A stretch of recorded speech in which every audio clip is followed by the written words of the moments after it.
Crislin Magnanao Arante is a 20-year-old third-year Bachelor of Secondary Education, major in Social Studies student in Cebu Normal University main campus. She was born on December 6, 2004 in her hometown, Bunbon, Aloginsan, Cebu. Crislin enjoys exploring lots of different hobbies, such as playing different musical instruments and making dress. She also loves visiting different places, hoping and believing that every journey offers a new chance to experience and learn new things.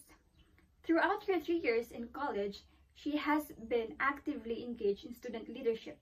In her first year as a college student, she became a member of the Committee on Information and Public Relations under the Educators Council, and in her second year, she was elected as a BSED Social Studies representative. And now in her third year as a college student, she now holds a position in the highest governing body in the campus, which is the Supreme Student Council, as an ECSSU representative.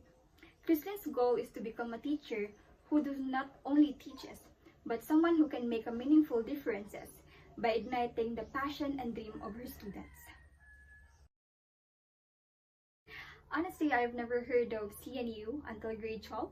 It was actually during the admission process where I heard lots of great things about it. So I searched online, and indeed it was a great school and it became my dream school.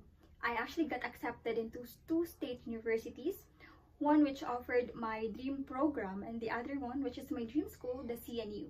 And because I really believe that CNU could help me shape the person that I want to become in the future, or someone who is future ready. That is why I chose to be in CNU. As a student, I have been told to take my studies seriously, not only because someday I will take pride in my achievements, but because it is a responsibility. As a daughter and as a member of the community, which is considered as an Eskolar ng Bayan, I carry the duty to make use of the opportunity given to me wisely. For the past 16 years that I have been a student, I have consistently maintained good grades, showing my dedication to learning. And with that, I also make sure that I actively participate not just in school activities, but also in activities in our community. In this way, I strive to show that I am worthy of being called an Eskolar ng Bayan.